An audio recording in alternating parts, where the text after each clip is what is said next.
All right, good afternoon, everyone, and your time of the week. Another hump day with no one other than the man, the myth, the legend, the baron of the gold, the silver.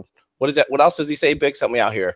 You know, let's go for a safe and sane talk today, and with no gorilla aspects. And yes, it's much more boring, but maybe we could talk about different stuff.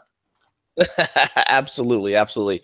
So it is Hump Day with Bix Weir, and I will be hosting today. The gorilla has not had enough coffee and looking for some bananas out there, so he's occupied this afternoon. But I'll be riding shotgun with Bix. So, and I know that there's a lot to discuss, Bix. So let's jump right into it. I heard it was mating season for the gorilla.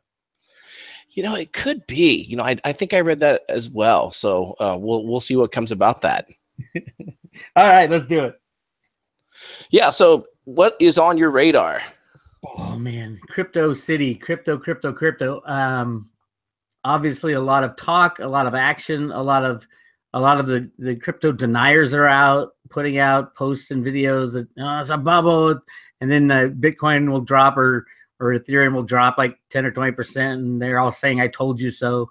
These these people just refuse to understand that the world is changing, and they haven't been right in 7 years. Why should we expect them to be right now? And they'll never say that they were wrong about the cryptos, even though we're up thousands of percent from when they were first introduced, and people who shied away from the cryptos, who were listening to other people say no, get out, there's nothing there. If you did your homework, you'll find out there's a lot there. If you didn't do your homework and you listen to it's the alt media, the gold and silver guys mainly are saying no, all this money's going into gold and silver and not into or going into the cryptos and not into gold and silver. That's ridiculous. I mean, you look at the volumes on the COMEX and the LBMA, and the volumes times the dollar amount. I mean, silver on the COMEX trades over 100 billion ounces of physical silver every year, which is, silver is a $5 trillion market, according to Reuters. So, the money is going in there. It's just not being put in the right place. It's going towards derivatives. So, it's crazy to get your head around the cryptos. Cliff High has a new report out just today, which is pretty cool. It's called Hunting Trains. Ooh, the Hunting Trains. I know. He always has a good title on these things. He does, yeah. And it's a good analogy, too. I mean, he talks about certain types of the new cryptos will be, locomotives, and certain types will be track, and certain types will be fluff, or just the smoke that comes out of the train. And he breaks down a whole bunch of them. So, and the report's only $25. I suggest anybody interested in cryptos, go check it out. It is not not investment advice. That's something he wants to make very clear. This is not investment advice. It's just his research and analysis. It's like everything that we talk about. You guys got to make your own decisions on what you invest in and what you don't invest in. And the cryptos are way, way out in left field. I think they're great. I think they have a lot of potential. Most of them, not most, I take that back. Some of them have a lot of potential. Most of them will probably be gone when the banks crash. So you got to be careful, but it is the future, and the train is pulling away from the station, and you got to get on board. Well, I've listened to the last couple of reports you put out on your YouTube channel, and there's some very important information that you covered, Bix. In part, specifically what you just stated is that we are witnessing a huge paradigm shift, a huge shift away from traditional dollars, traditional money, into a new evolving system. And you shared that with you, and I think you did a great job. You want to touch base on that a little bit? Sure. And the analogy I like to use is the invention of the World Wide Web. The World Wide Web, I think the white paper came out in 1989, and then it went live in 1990. And when it first came on the scene, everybody's like, who cares about this? It won't take the place of anything. It won't matter to everyday people. And then in the next 10 years, we had entire industries built up, the dot-coms and and the computer equipment companies. Huge paradigm shift from the past. And obviously, here we are, what is that, 27 years later, and everybody and their mother uses the World Wide Web, and even old grandmas are on their smartphones. This is the same type of thing, except it's the very early days. The blockchain technology will change it'll fix the gigantic problem that we have in the world today, and that gigantic problem is trust and truth and honesty in business dealings. And the bankers have absolutely destroyed that necessary part of society. And this is an amazing tool to fix that and to move forward. And I think that's going to be what really drives these cryptocurrencies and using the blockchain technology, using it to reinvent the way we do business in an honest way. It's amazing. Absolutely. Think back to the days when the internet was first came out, and everyone was like, "Oh no, that's a fad. The internet's a fad." Saying that too. I was saying that too. And I was in it's the mark of the beast. It's the mark of the beast. Yeah. I'm so tired of hearing that. I was in the computer industry in the early 90s, and I was dealing with the big mainframes, huge systems that we can do on our phone now, the same computing power.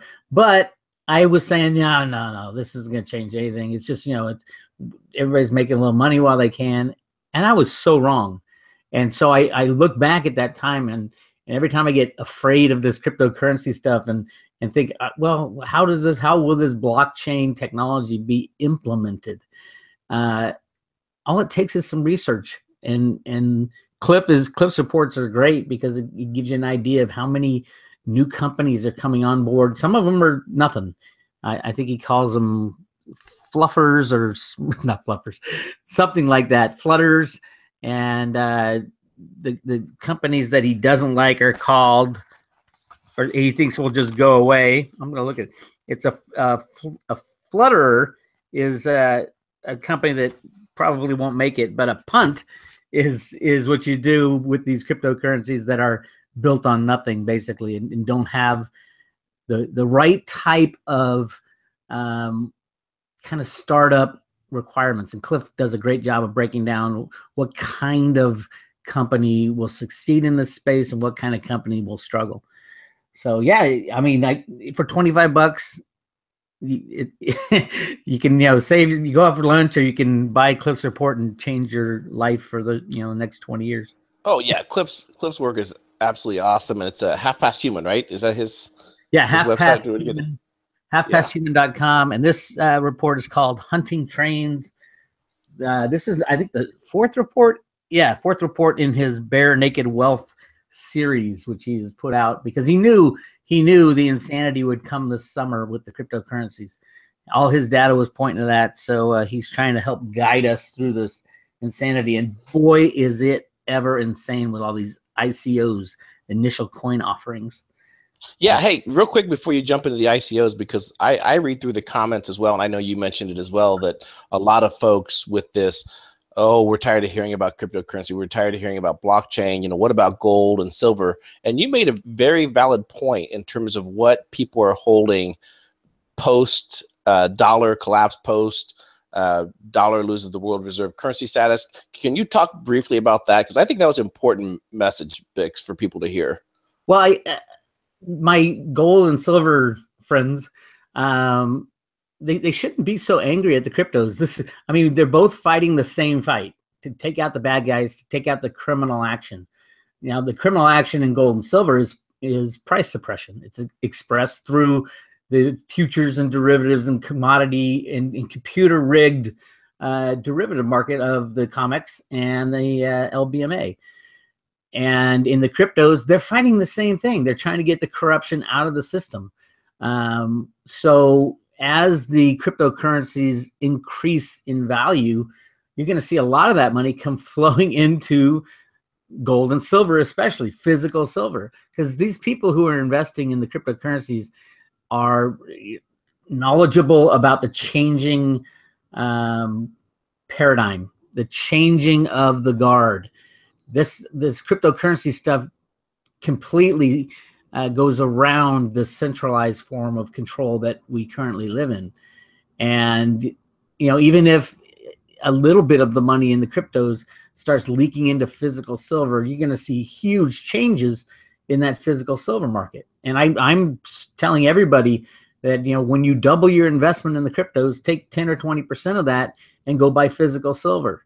And that way, slowly but surely, we're going to add the pressure on the gold and silver riggers, basically the U.S. government, headed by Steve Mnuchin, who was the head of computer rigging at Goldman Sachs. So it's very complementary to each other. And at some point in the near future, the banking system is going to collapse for one of 50 different reasons right now. I think the European derivatives have already started to trigger with these collapsing banks and banks getting soaked up and cocoa bonds getting triggered in Europe. I think that is, you know, we're looking at a crazy summer, and all the gold and silver bugs who are hating the cryptos, don't hate. Don't be a hater. Be happy that the cryptos are going crazy, because those people will be buying physical silver as the cryptos get larger and larger. They'll be buying in higher and higher amounts. And the problem isn't a bubble in the cryptos, not at all. It is a bubble in the US dollar in forms of unbacked fiat money. And there is no limit to the amount of creation of those, but there's a limit to the amount of cryptos. There's a soft limit to the amount of gold and silver, but everything will benefit if the cryptos do well. Everything that we're fighting for, the decentralization of all this power and the ultimate destruction of the gold and silver market suppression. So yeah, it's exciting. It's very exciting. It's very exciting. The other thing that you mentioned that I really enjoyed hearing was the aspect that, you know, how many, if you think about it out there, how many of your friends, family, merchants have gold or silver in the event that that's what you're holding? And again, I'm you know, do what's right for you, but in the event that you need to get gold, you need to get silver, where are you going to buy it from? Who are you going to get it from? Versus you have your smartphone, and your smartphone is going to give you that capability of purchasing your cryptocurrency, of doing trade, doing those things, kind of how you mentioned in Venezuela, that those people are kind of dependent upon cryptocurrencies right now to do a lot of their trade. Well, yeah, I mean, that is the big difference as far as, you know, all the gold and silver bugs. You know, before Bitcoin was around, that was pretty much the only alternative when the global currency collapsed, would be to go to some kind of gold and silver standard. That's happened over the last 5,000 years. Today is different. With the invention of Bitcoin and the blockchain, it changed everything on that dynamic. Now, gold and silver will still be there, but there's also another alternative that, you know, everybody who has a smartphone can participate in, and that is Bitcoin and the cryptocurrencies. So, I mean, I hate to say bad things about gold and silver, but those people who hold just gold and silver and aren't open to at least looking at the cryptocurrencies, looking at Bitcoin, how it works, why it works so well, are going to be kind of pissed off when the system crashes and it doesn't automatically go back to gold and silver. Gold and silver are tough to use as a currency for transactions. You know, they're large, they're clunky, and if you have a phone with easy access to your cryptocurrency in a decentralized way with no central bank hovering over you, that's going to be a lot easier. So I think gold and silver will do well when the system crashes, but I doubt highly that we'll return to a gold and silver coin standard where people will be walking around with physical coins and buying things with silver dimes and gold, 1 ounce pieces or whatever you got. It might be a little bit of everything is kind of where I'm getting at, because the world did change in 2009 with the publication of the Satoshi white paper. Right. Oh, I'm right there in terms of that mindset, because I remember forever Bix, I carried a BlackBerry, right? I thought BlackBerry was the You and greatest thing, Hillary right? Clinton. Me and Hillary Clinton, you know, I could email all I could type emails faster than anyone else. And I refused, Bix. I refused to get off my BlackBerry. But then I started witnessing these smartphones coming out with the capabilities. They had a wonderful browser. They had all these wonderful apps. And I'm still sitting there on my BlackBerry. But hey, even my mom is using her smartphone, and you know, the older generation is loving the new technology because it's easy to use, and it wasn't easy to use at the beginning. Obviously, computers were a little difficult to use, but now the ease of use is just they're so easy to use. You don't have to set anything up. You just turn them on and off you go. And the cryptocurrencies will get that way too. With as they develop and evolve, they'll be very to be used, very much more secure than they are today. And yes, Bitcoin will solve its scalability problems, and probably sooner rather than later. So now is a good time to be in Bitcoin. All right, excellent. Well, let's jump into the cryptocurrency market. So what's up? What's down? What are your thoughts on the markets right now? Well, I'm a big fan right now. Bitcoin has a lot of really positive things in the near term. Just the other day, India announced that they're going to basically legalize or legitimize Bitcoin by regulating it. Now, a lot of people say, whoa, you know, the Bitcoin hardcore guys say, no, we don't want any regulations in Bitcoin. Well, in truth, I say regulation is a good thing because it means these countries are embracing Bitcoin. They're going to adapt Bitcoin. Regulation is not just bad things happen when regulators come in. Regulators also ward away bad actors. You know, you don't want someone trying to attack your Bitcoin wallet every 2 minutes. You want the regulators to, you know, true regulators, which we haven't had for a long time, to enforce laws and rules around, you know, people who try to steal your Bitcoin, steal your cryptocurrency, just like if people try to steal your gold or steal your silver or steal your US dollars. You want that in that realm because the US government can, or any government can pass laws that are both pro and con, good things and bad things for the cryptocurrencies. Obviously, at some point, there'll be a lot of laws surrounding the cryptocurrencies. The countries with the best laws will see the most cryptocurrency involvement in action, and probably turn out to be the most powerful, richest countries in the world. If Greece went to Bitcoin back when they first, you know, fell down and went begging to the EU, they would be the richest country in the world right now. And I think they know that now. And I think the next time a country like Greece falls down, they will turn to the cryptocurrencies, turn to Bitcoin and say, hey, we've tried and tried again to play in this unbacked fiat money game controlled by the masters in Brussels. It's time to move on. It's time for something new. Yeah, we could go to gold and silver, but that's clunky and it's hard to use and most people don't have any. But hey, everybody's got a smartphone. Let's just use Bitcoin. And off they go. Bingo. Well said. Well said. Yeah, I mean, in terms of everyone hates regulation until it benefits them. Bix is what it amounts to. Until it saves their ace from something, you know. And in terms of the regulators, I mean, if you think about it, you know, someone could come up with this great scam, right, and say, "Hey, I'm a Bitcoin exchanger. I'm going to create a website and just send me all your Bitcoin, and you know, I'm gonna sell you this Bitcoin." And these exchanges that can be created could be absolutely a Bernie Madoff scam, a Ponzi scheme. So, in essence, those exchanges, there does need to be some level there to monitor and ensure transparency of the legitimacy of a business, right? No one wants to get ripped off in dealing with this. So, you know, again, that's how I look at the regulation part of it.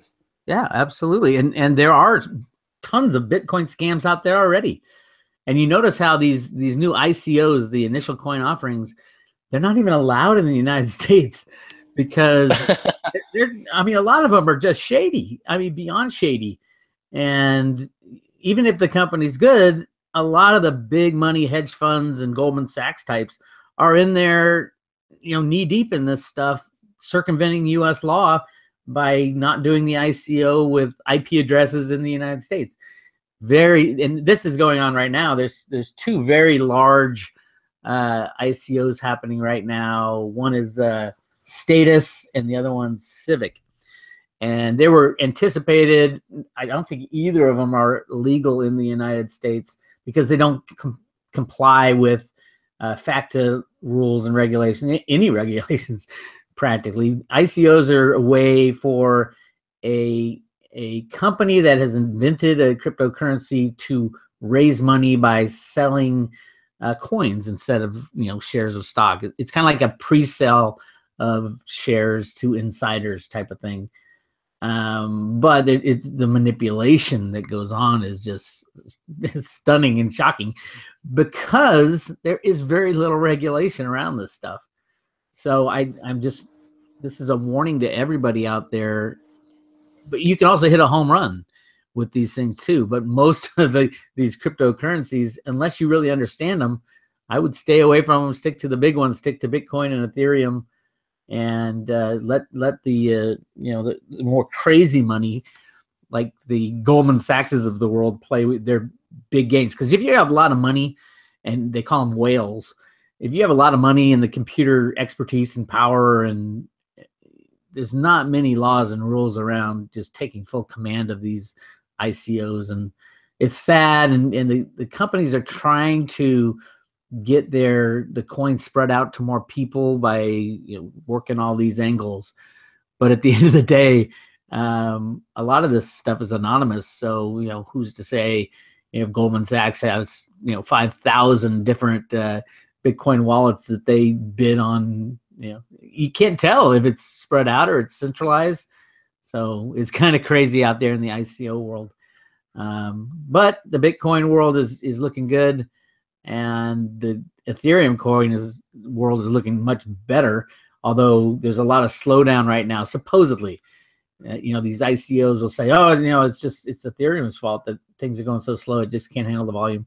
I'm not so sure about that because they were saying that, and a lot of the exchanges saying, "Yeah, we got 24-hour wait for these transactions to go through," and yet on my Ether wallet right now, I can send out a coin to one of my other wallets, and it happens almost instantaneously. So there's a lot of shiftiness going on in the background. A lot of these exchanges couldn't handle the volume.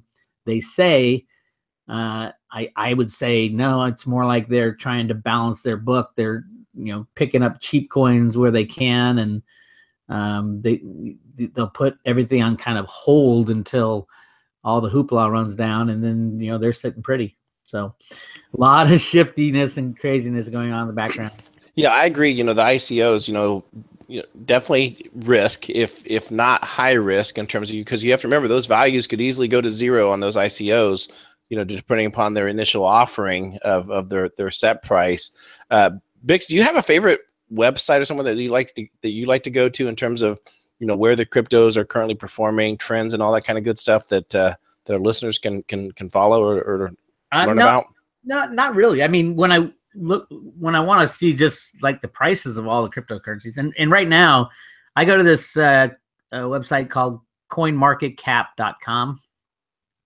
And right now they're listing 762 different cryptocurrencies, which is crazy because most of these are nothing coins.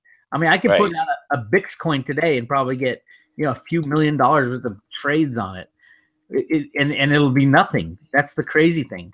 So there's a lot of craziness in the cryptos. Definitely do your homework. Definitely stick to the top 20, I'd say. As far as market cap, those would be safer than the bottom 20. But this is a risky trader's wet dream right now because you got companies that'll go up 300%, and there's a lot of manipulation going on. A lot of manipulation. A company, a hedge fund wants to manipulate one of these coins. They'll just go down to like the coin number 100 on this list and say, "Okay, here's what we're gonna do. We're gonna slowly load up on it, and then we're gonna buy it all and jack the price up 5,000%, get everybody in, and then we'll dump all our coins and make a lot of money." Because there's very little regulation on this, and they can do that. So yeah, you gotta be careful. The higher market cap coins, it's harder to do because there's a lot of big money in there already. So if you try a COMEX type of game where you short the crap out of one of these coins, to drive the price down, you got big players that are ready to swoop in. So they're more of a real market. Whereas down further in the list there, the farther down you go, the more shady it becomes. Yeah, and in terms of the regulation, step back for a moment. You hear a lot, Bix. Oh, the government's going to regulate Bitcoin. They're gonna shut it off. The cryptocurrencies. They're going to make it impossible to hold. I mean, do you want to speak to that for a minute, as far as why the blockchain, why decentralizing the internet kind of takes a little bit of that control away from the feds, from the government? Well, it does on a national basis. Like if the United States outlawed Bitcoin, Bitcoin would go other places. There's a lot of different countries in the world, but I don't think at all that the United States is even thinking about it. I think they're doing exactly the opposite. I think they're going to, because I do have my road to Ruta theory shows that there are people working to take down the bad guys that control our lives, and this is from the Fed Boston comic books. I've outlined it a zillion times, but the fight between the good guys and the bad guys is raging behind the scenes right now. So I do believe the United States will return to a place where the rule of law and our Constitution take precedent over any criminal banking activity. And the criminal banking activity is absolutely helped by the laws that the Congress puts in. A lot of the congressmen will be gone when the swamp is drained in the U.S. In the House of Representatives and in the Senate. I think maybe a third will be gone, because there's a lot of hidden things that will be showing up very soon, and I'm excited about that. But one of the key things will be returning to the Constitution, and in the Constitution, it protects things like cryptocurrencies. It's a good thing for America to move away from the current unbacked fiat monetary system that was implemented in 1913. It's a good thing to get the hell away from it, far away. And they have devalued our currency 99+%. And it is time to shut that chapter in the life of America. Can turn great again. Literally what Donald Trump said, it can turn great again overnight if they just told the truth. If our government told us the truth about everything, not just how the criminal bankers steal our money and how inflation is a absolute tax on everybody in the United States, but tell the truth on everything from who killed Kennedy to what are those ships flying around in the middle of the night that I see in the sky. There needs to be a lot of truth told, and when that is done, we can go back to our Constitution. And in our Constitution, it would love gold, it would love silver, it would love the cryptocurrencies. And cryptocurrencies is a way to foment a smooth transition out of the old system into something new. And I think that's what Congress, the people who control Congress now, the good guys as I call them, I think that's what they're trying to do is make a smoother landing between all the banks shutting down and instituting martial law versus the banks slowly shutting down and leaning more toward the cryptocurrencies until everybody has a Bitcoin wallet on their cell phone, and then it'll be a lot easier to destroy the banks and to end that game and to go on to something new. Yeah, I think there was a real minor attempt. I think those initial the hacking groups where they placed those viruses in computers that were XP and older, where they were demanding Bitcoin as payment. I think there was a little bit of an attempt to introduce legislation, I believe it was combating money, terrorist financing. That new law. They claim, oh yeah, we're gonna check your cryptocurrency wallet before you leave the country. That's the stupidest thing I've ever heard. It goes back to the same regulations that they did with cash a long time ago, right? I mean, well, you can have a million different wallets. I mean, here's my wallet. Look, I have nothing in here. Leave me alone. And you could have a million wallets at home or on a different platform. The whole concept of trying to do that is completely impossible to enforce a law like that. And those who say, oh, they'll just take all your cryptocurrency because they're going to know when you leave the country, they'll know exactly what you have. That's ridiculous. Show them a blank wallet and say, this is my wallet. It if something that draconian comes into play, which I don't think it will. I think they put it there for a reason, and that reason was to slow down the rise in the cryptocurrencies, which is exactly what it did. Yeah. Yeah. Because they don't want it running away from them before they can get other things fixed. And those other things have to do with, taking down the bad guys, getting certain people in different places within the U.S. government.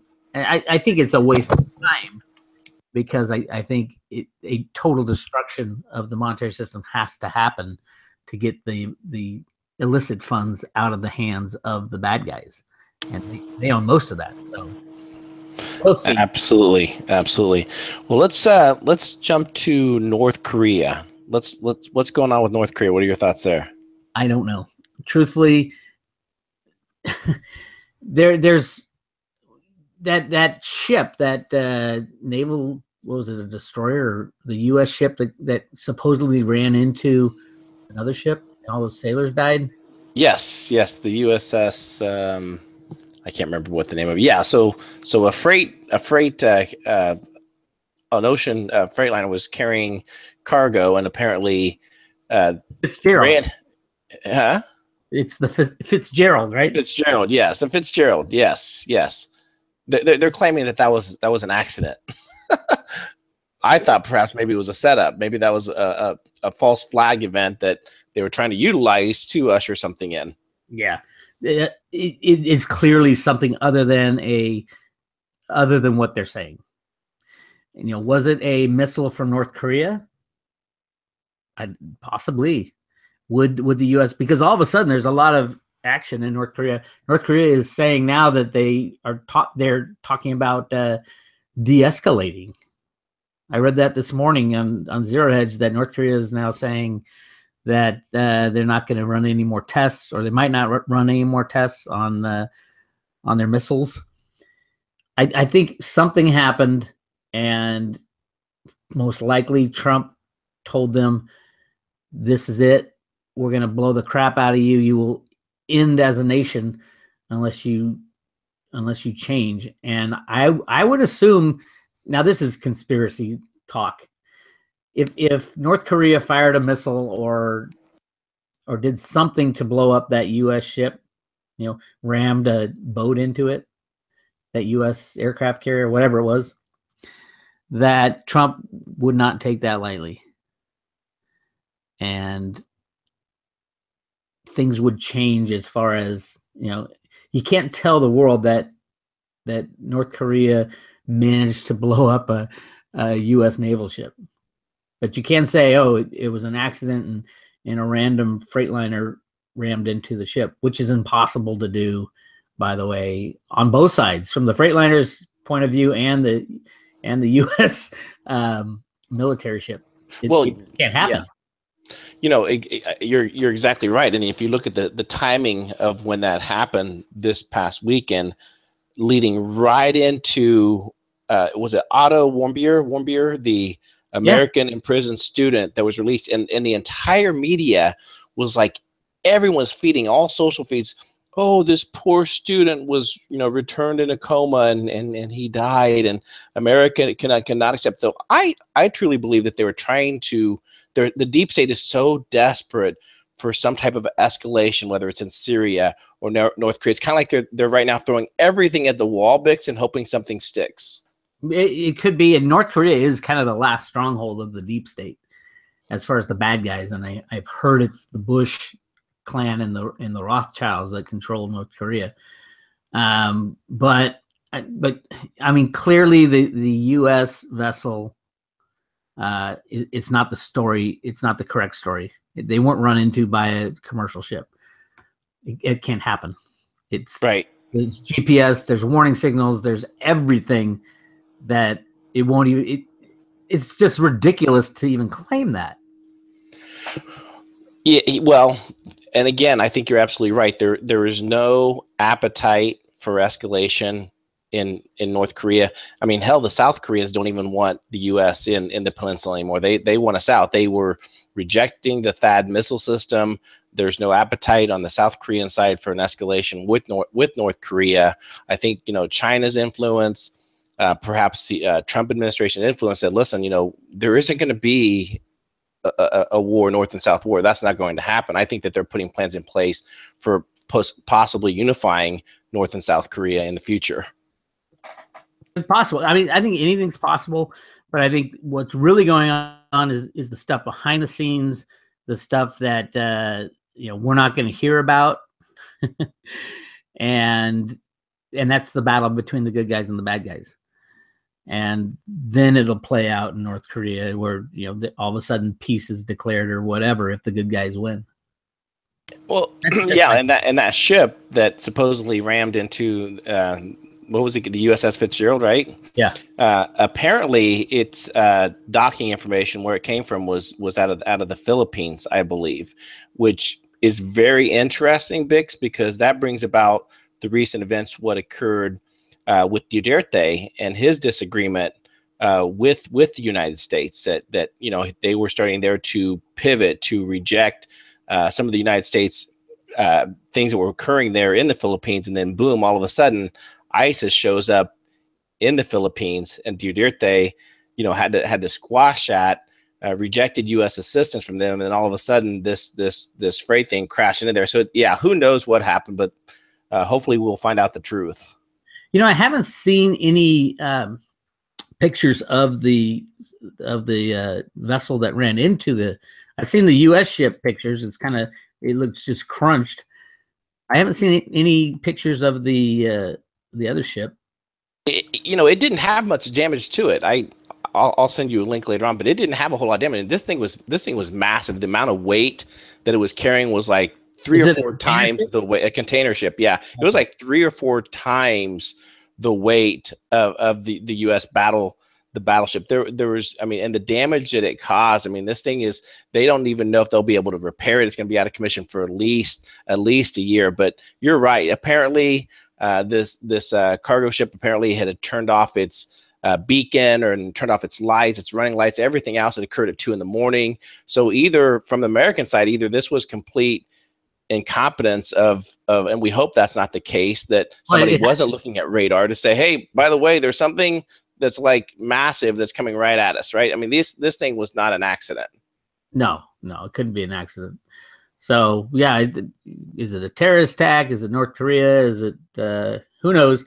But the North Korea thing, I did read this morning that there's some kind of de-escalation going on all of a sudden after the guy died, and then this accident, at least near North Korea. So yeah, I who knows? But behind the scenes, a lot more is going on than what we're told. Yeah, and I don't want to sound not sensitive around this U.S. student, but it just irks me when you hear this public outcry in the MSM talking about this political prisoner. And the thing that irritates me is that the United States, we have our own political prisoners that no one wants to talk about. We had Erwin Schiff, locked up, the man that died of cancer, in a jail cell because of his taxation as theft. Whole thing. So I don't want to go off on a big tangent around that, but the United States, we're not innocent ourselves when it comes to political prisoners. But they'll use the visibility of this one to, use it for their agenda. Oh yeah, absolutely. And let's talk about Mr. John Podesta. So what's going on with Podesta in the investigation? There's a lot of rumors that Podesta is actually under investigation. Now, it's by Mueller. It doesn't matter. Mueller's a bad guy. And how he is not removing himself for conflict of interest with the investigation of Trump and all that, I don't know how that gets by. But the rumors that John Podesta is being investigated is incredibly interesting, because I've heard it from a few different sources, and it's not hard to find enough dirt on John Podesta to put him away for many lifetimes, and his brother Tony, and everybody involved with what was going on in DC with the the Pedigate stuff and the election rigging, and there's just so much information there that these guys have to be put away for life. And the rumors that they are being investigated is extremely interesting, because that will send a shiver down the spine of half of the Democratic Party who was involved in the criminality there.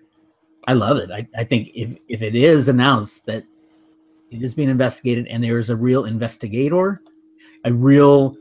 It's not a scam type of investigation. It's a real deal. That would pull the plug on draining the swamp, because it would implicate so many others within Washington. Yes, you're absolutely right, and I've kind of heard the same chatter that's out there right now, and even if you throw the entire, Pizzagate thing aside, and yes, we know that he was involved in spirit cooking, and who knows what else is involved there, but just alone for the fact, Bix, that him and his brother were paid lobbyists for the Russians. Oh yeah, like leading up to literally months, and even continued into the election cycle, and this was undeclared. Yeah. So they lobbied for millions of dollars of U.S.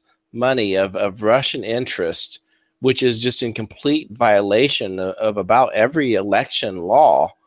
And so, if that's true, there's also the Clinton Global Initiative. They were knee deep in that too, and the money laundering that was going on there. I mean, there's just so much. If you're going to investigate someone and you want to get to the heart of the scumminess in Washington, you really want to drain the swamp, that's your guy, John Podesta. Yeah, I think it's going to get there. Now, you did hear that the State Department reopened an investigation into Hillary Clinton, didn't you? I didn't hear it, but it depends who. If it's Mueller, it is kind of a mute. Well, yeah, I'll have to go back and read it a little bit more in detail, but apparently it just craziness that Hillary and Uma, that they still have top secret clearance, that they still have security clearance. They do. They still have security clearance. Why in the world, with everything that they have done and been under investigation, would they still have security clearance? So this is kind of going back. Stop that now? Well, they're going back, and that's why the State Department is doing this. They're going back to take a look at her use of her email, which they already know. I think this is just a formality of reviewing it, so that for they can go on the record to actually revoke her security clearance. I think that's why they're doing this. Well, don't forget, we got the Uma Abedin laptop, Anthony Weiner laptop, with 650,000 documents. Now, these are emails, videos, phone conversations, you name it, it's on there, enough to bust a third of Washington type of thing. And that has not been closed. That is still active. And there's enough people within the Trump administration to say, oh my God, yes, we're looking at a constitutional crisis if this stuff gets out. But at the same time, if you're going to drain the swamp, there's no better way than to tell the truth about that stuff. And if WikiLeaks has it, the CIA has every single electronic document in the world. They have the ability to release this information and destroy the system. The question is, will they do it? And if they do it, how will they do it? Right, and yes, and the timing is right for it. I completely agree. It's time to drain the swamp. It's just crazy to think that the Obama records from the unmasking that occurred with Donald Trump, that those records have been moved, Bix. Those records have been moved to the Obama library. That's not going to even be completed until 2022. And why is that even legal? Why I didn't know that you can remove government records completely from the possession of the government to a ex-president's library and secure it for 5 years so no one can see it. Something sounds not so correct about that. You know what I think it is? I think it's the system protecting itself. I think that from the years of corruption under every administration that's existed in the United States, that they've put all these laws in place to protect each other, that they know that they can utilize in the event. But there's still ways of obtaining these records. I mean, they could. But they're being changed right now is the problem. If they're in the hands of, of Obama's library, the people in charge of that, they're being changed. They're being altered, and he could say those records are pretty much gone. Yeah, it doesn't make sense, and why they're allowed to move. You'd think that the State Department, prior to these records, would be removed to say, well, wait a minute, where are they being secured? Where are they being stored? The library hasn't even broke ground yet. You know, of course, he's putting it in Chicago, which we can talk about Illinois if you want in their financial situation. You know, but even the concept of having these are the only documents there are, and they're being removed from the U.S. federal government and moved to a private library of an ex-president. I mean, that can't be true. They didn't get copies. They're not securing copies of anything. Oh, here, since you're leaving the Oval Office, take everything with you so that we don't know anything. Well, that's the information Judicial Watch got back. They had submitted. Yeah. So again, time will tell, but hopefully, again, you're right. They probably have already changed those records to reflect something different. Just amazing that those laws exist, if they do. See, I don't even think there is a law like that. It wouldn't make sense at all. But hey, it's our federal government. Who knows? Absolutely. All right. Anything else, Bix, you want to talk about today? Anything else on your radar? Just keep an eye out this summer for Trump pulling that plug on the Anthony Weiner, Uma Abedin laptop, and so much stuff in there that the people need to know. And it's the only way I think that we can avoid a civil war is for both sides to see what actually was going on. And yeah, and that's it. Other than that, go to roadtoruta.com, and if you sign up to get the free emails, you get a free book too called Silver, Gold, Bitcoin, and God. What a deal.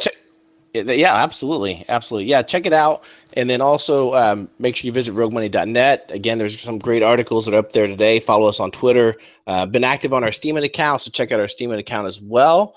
And that's it for another Hump Day with Bix. So this is CJ, and B will return next week for the Hump Day. So we are over and out.